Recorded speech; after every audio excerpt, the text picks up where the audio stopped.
Okay, but welcome to the lesson 6 for this automating GIS course. And this week we will discuss about network analysis and how to retrieve data from OpenStreetMap. But before we actually do that, I would like to kind of pin out that there are really real people behind the packages and the tools that we use on a regular basis when doing GIS and any kind of programming. And now I'm today really happy to have a special guest straight from Boston. So we have Geoff Boeing from Northeastern University, who is an urban planning professor there. And basically he has done really exciting, well, first of all, really exciting research on urban analytics and studying urban form and design. And what is special about his work is that he has developed really cool Python package called OSMnx. And he's the main developer of that tool. But yeah, really nice to have you here, Geoff.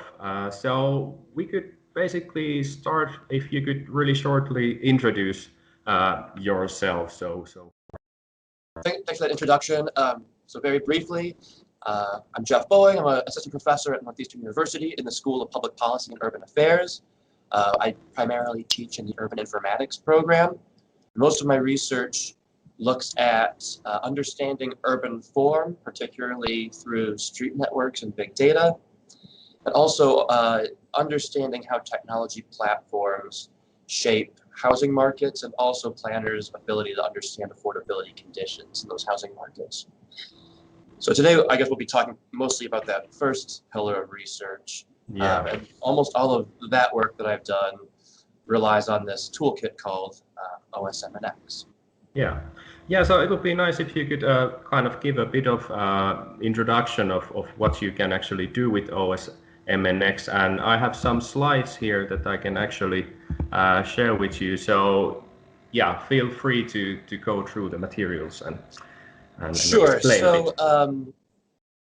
So OSMnx is a Python package that lets us work with street network data from OpenStreetMap. And the first couple slides here just sort of motivate why we might be interested in analyzing street networks. So street networks underlie all the human dynamics in cities. They organize urban space in different ways. As you can see, different urban patterns underlie all of our human mobility in places like New York, Boston, San Francisco, or informal settlements here like in Monrovia and Port-au-Prince, where the formal circulation network really only percolates so far into the actual urban fabric when we compare it to the global north cities like New York and San Francisco. Yeah. So OSMnx is a Python package that lets us work with OpenStreetMap street network data. It stands for OpenStreetMap plus NetworkX. OpenStreetMap is kind of like Wikipedia meets Google Maps. It's a worldwide collaborative mapping project. And NetworkX is a network analysis Python package developed by Los Alamos National Lab. So what OSMnx lets us do is, first, we can download administrative place boundaries like city boundaries or state boundaries, but even stuff like building footprints anywhere in the world. And then lets us automate the downloading and the construction of street network models from OpenStreetMap for any study site in the world using multiple network types. So you can look at drivable networks, or walkable networks, or bikeable networks to look at routing, mobility, accessibility through different modes of travel. Yeah. Once you've downloaded all this stuff, OSMnx automatically does some correction and simplification of the network's topology. So what that means is it just kind of cleans it up so that we can have analyses that better reflect the theories of urban design and transportation rather than the default raw data from OpenStreetMap. And we can also download elevation data, which is really useful because that tells us about street grades. So how steep are different streets in cities? Yeah. It lets us calculate different impedances for routing so that we penalize having to go up and down hills instead of just going slightly longer around a hill. but it also lets us look at stuff like sea level rise and vulnerability to climate change. And then lastly, we can do all kinds of analysis directly in OSMnx, and even more in NetworkX itself, which the package is built on. So we can calculate routes, we can visualize different statistical characteristics of the street network, calculate out of the box a few dozen metric and topological measures of the network. Yeah, really impressive. So here I have a few examples of some of the analyses that you can do. And calculating routes is pretty straightforward. You just give it an origin destination. It finds the shortest path, either by distance or travel time, whatever you have for data in the network. You can visualize where one-way streets or dead ends create points of lower connectivity or resilience in the network. Then we can look at stuff like intersection density to compare different kinds of places, average node connectivity to look at how resilient a street network is to perturbation, if there were an earthquake or a flood, traffic collision, fire, congestion, rush hour. We can look at the density of the network through street segment lengths to see which places are more easy to walk in, which ones require driving. And then lastly, a bunch of graph theoretic stuff. So between the centralities, closeness centralities, clustering coefficients, page rank, different nodes. Yeah, really impressive. So here I just have a visual of, this is the city of San Francisco. I downloaded all the node elevation for it. It's just one line of code. You just tell it to attach the node elevations. And then I recolored the nodes by elevation from sea level in dark purple to the highest peaks in the central of the city in bright yellow. And we can really quickly look at what parts of the network would be susceptible to flooding given different projections of sea level rise over the coming half century or century. And it also lets us look quickly at what kinds of communities live in those places. So are there disparate impacts for different racial groups or different income levels? Who gets affected by the future of climate change? Okay. Can I ask, like, where do you actually retrieve the elevation data? So does it come directly from OpenStreetMap, or is there the elevation data comes from Google Maps. Okay. OpenStreetMap doesn't have the data, so you need a Google Maps API key. Yeah. But we batch the queries together, so it's really pretty efficient. You can make several million. You can attach elevation data to several million nodes without running into any of the free limits on Google's API. Okay, really nice. Yeah. So one other thing that I've been working on lately with OSMnx is this idea of urban spatial order. So how street network planning history has served to organize cities according to specific spatial logics. To just briefly introduce that, in this image I have a polar histogram, which is like a regular histogram that shows frequencies and distributions. Only this one is wrapped around in a circle to show compass bearings. So each bin in the polar histogram shows 10 degrees around the compass. And each bar's length tells us how many of the streets in the city have that compass bearing. Yeah. So you can see it really clearly here in Manhattan. Everything is offset about 29 degrees from true north. Yeah. And you can see almost all of the streets kind of fall into this grid, where the exceptions to it are kind of swamped by the majority of the relative frequencies in the city. And if we compare that to a place like Detroit, which has two separate grids, you can see both of those grids show up really clearly in the polar histogram. So the oldest part of Detroit is aligned with the river, which is offset from true north. And then the newer parts of Detroit kind of surround it, and they're closer to true north. And both of those grids show up very clearly in the polar histogram. Yeah. This is really interesting because you can really kind of see the urban form and how it actually densifies into this simple figure that we have. So this is really nice and cool. Yeah, it compresses a lot of information into one graphic. Yeah. And as a contrast to the last two, this is Boston. which shows a very different pattern. So while New York just kind of fell into 4 bins, Detroit primarily fell into 8 bins, Boston is much more evenly distributed all around the polar histogram, indicating that its streets tend to point in all different directions, much more evenly than they do if they were organized into a north-south, east-west grid. Yeah. Now, if we think about that idea of even distribution or just being organized into, say, 4 different bins, in the next figure, we can see what a bunch of different places look like. So this is 25 cities in the US. As you can see, the grid, like what we saw in New York, predominates in most large American core cities, with Boston and Charlotte being 2 primary exceptions here. Yeah, really interesting. If we compare this to cities around the world, in the next figure, you'll see a very different pattern. So a couple places here still show the sort of grid-oriented layout, like in Beijing, Toronto, Melbourne, Sydney. Most places around the world have a much more even distribution of streets running in all directions because they're not organized according to a single orthogonal grid. Yeah. If we look at 100 study sites all around the world, and if we sort them by how ordered they are, from the top left in Chicago all the way to the bottom right in Charlotte, you can see the sort of distribution of streets orientations around the world. One thing that's interesting here to me is that the most and least ordered city, all these study sites are both in the US. Yeah. Chicago's the most ordered and Charlotte being the least ordered. Charlotte is more disordered than places like Rome, Venice, Sao Paulo.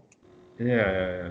There must be some interesting historical reasons for these, for sure. Okay, so what do we see here? Yeah, so this is every census tract in the United States. And I took that measure of order for the street orientations that we were just visualizing, and I calculated it for every census tract across the country. And then I colored this map from low and dark purple to high order in bright yellow. So it basically tells us where the grid predominates in the US. We can really clearly see the history of urban and rural planning across the country from this visual, where in big cities we tend to have grids, and you can see that in the locations of cities like New York, Baltimore, DC.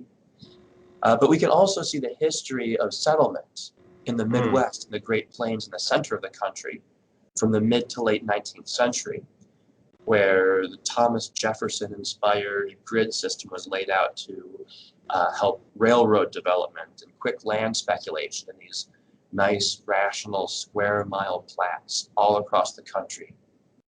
Very different history is told in hilly places, like in the Deep South, in the Upper South, or in the Rocky Mountains in the western part of the country. Yeah, it's really fascinating what you can actually get out of just by looking at the networks and the street networks and how basically cities has been formed, as we can see here. So I'm finding this really fascinating, fascinating stuff. Could you now we have get a bit of introduction of what you can actually do and what kind of research you have been doing with the tool. So could you share us a bit of like the reasons why you originally started to develop the OSMnx package and kind of a bit of the history of this? Yeah, so this was originally developed as I was working on my dissertation. And the motivation for it was that up until a couple of years ago, most of the empirical research about street networks would tend to have very small samples. So people would often do case studies looking at 3, 4, 5 cities and then make some claims about the street networks. The more cross-sectional stuff would look at maybe 10 to 50 street networks in a country or a couple of countries, and then try to use inferential statistics to make some claims about what cities are like or what street network systems are like from like a statistical physics or a complex systems perspective. Yeah. But the problem was it was always hard to have broad representative samples or to look cross-sectionally at lots of different kinds of places because of all the heterogeneity and how Yeah, yeah. cities are around the world. The other big problem was that people tended to develop a lot of ad hoc tools where each study would just write a script or have some kind of ArcGIS pipeline put together to work with usually shape files, count where lines crossed, count how circuitous lines were, and then it would really harm reproducibility because everyone had to write their own tools to do it. Yeah. So I was interested in tapping into OpenStreetMap, which had emerged as this worldwide massive data set, to both help the sample size problem, make every city in the world equally available, but also help the reproducibility problem, where no longer would you have to develop your own toolkit from scratch. If you could just reuse something that would give you a model and run the same stats everyone else is running. Yeah.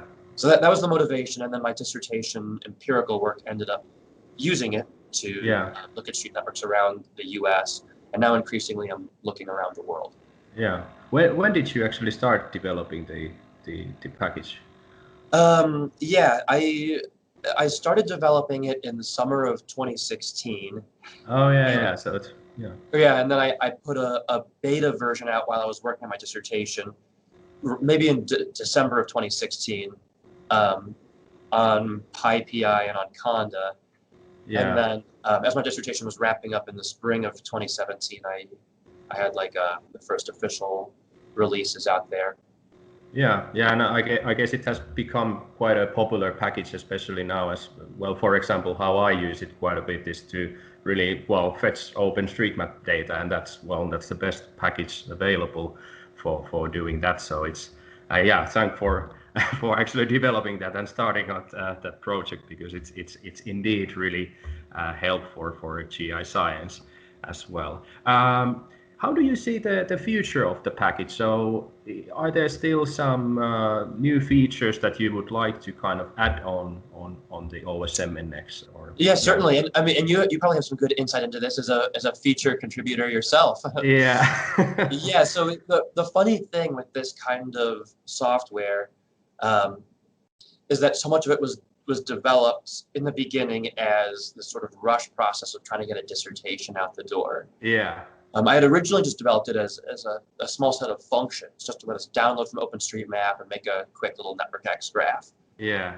But then I realized that it wasn't that much more work to build in other functionality. And then I realized, if I'm going to do ad hoc, one-off analysis myself, I might as well just put it into the package. So it kept building. I finally refactored it at some point into a bunch of different modules. Yeah. But had I gone into it knowing what it would end up being in the end, I would have designed it very differently. So one major issue is that it's not object-oriented. It really remains just a series of functions packaged together into modules. Yeah. And I hope at some point in the future, perhaps through grant funding and bringing on a couple grad students, there could be a big refactoring into classes and make it object-oriented. The other big thing is optimization. I kind of developed it along the lines of get something out that works. Yeah. But there are people far smarter than me in the world of computer science who could do all kinds of optimizations to make it much faster and more efficient. And that would be really great in the future.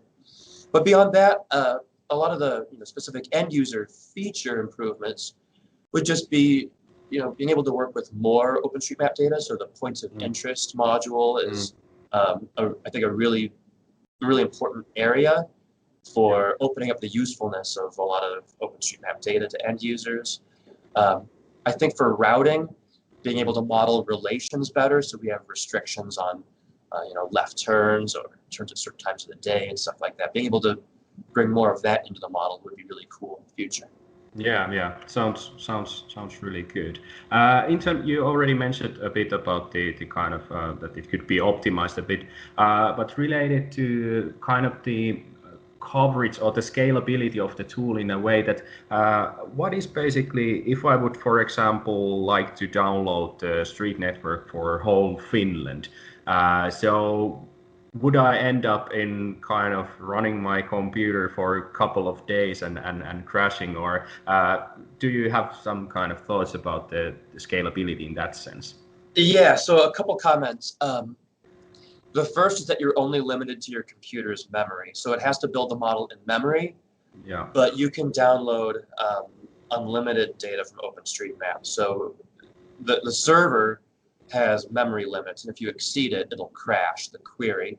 But one thing I've optimized in OSMnx is that it determines how large your query is, and then it subdivides it into a bunch of spatial chunks. So it pulls in all the data piece by piece, and then it knits it all together into a unified whole in the end. So you're not limited by any server constraints. You could, it could break up a Finland-sized query into 1,000 individual queries that run one after the other, bring all the data in, but it has to build an in-memory model on your machine. And so that's the real limitation.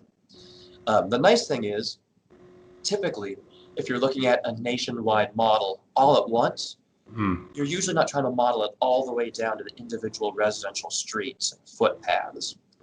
OSMnx lets you filter by network hierarchy type. So you could look at the entire motorway network, or just freeways and expressways in Finland, or looking at primary streets and up. At that point, you're only going to be pulling in maybe a third of the edges that you would otherwise, which would have a much smaller memory footprint, and then you wouldn't need to be doing it on like a massive computer cluster to build it.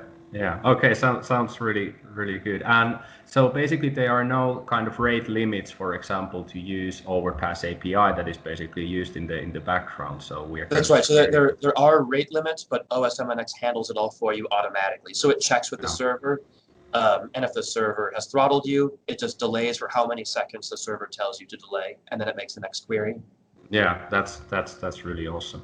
Okay, as a final question, so maybe a little bit that you already touched slightly, but how important do you see open science and these open data and open software and basically these kind of collaborations that, for example, that now is kind of developing around OSMnx as well. So what are your thoughts about these topics? Yeah, I think it's critical for producing human knowledge. On one hand, it helps for reproducibility to make things open so that we're all able to build on each other's good work, making it more collaborative rather than competitive as researchers and scientists. But I think the other thing too is that open science helps to make these tools more accessible to a wider audience. People who can't afford really expensive site licenses for commercial software. People who don't have a master's degree in computer science and don't know how to make an ad hoc script to construct models and analyze thousands of street networks. My hope with OSMnx and open urban science more broadly is that we can bring planners, policymakers, and qualitative geographers into these debates to have conversations with physicists, and computer scientists, and mathematicians, so that these questions and this science is no longer quite so methods driven, but theory driven, question driven, human condition driven, and that we're able to meet at the center of the table between these really advanced methods that physicists have been developing and bringing to us, and these really important critical questions that urban scholars and geographers are bringing to the table too. Yeah, sounds really good. And as well, I'm a geographer myself as a background, so sounds really familiar. So kind of being a geographer, so in the middle of everything that you might have really different kind of people around the table, actually. Exactly. Yeah, it's very diverse. Yeah. Okay. But thanks to Geoff for having the opportunity to discuss with you. As said, I'm really grateful for that you have developed this package, and I'm sure there are thousands of people around the world that are also really grateful. I appreciate that. It's very nice to hear. Yeah. So what we are going to do now during the lesson is that we are kind of starting to explore a bit what possibilities and capabilities OSMnx has. So we will see how we can actually use the package to download data and do some simple network analysis that can actually help us out with studying interesting urban questions. Yeah, but thanks, Geoff, for one more time. And I really enjoyed the discussion. It was really good. And yeah, I hope you all the best in continuing your research and also developing the package even further. So thanks. Thank you very much. Yeah.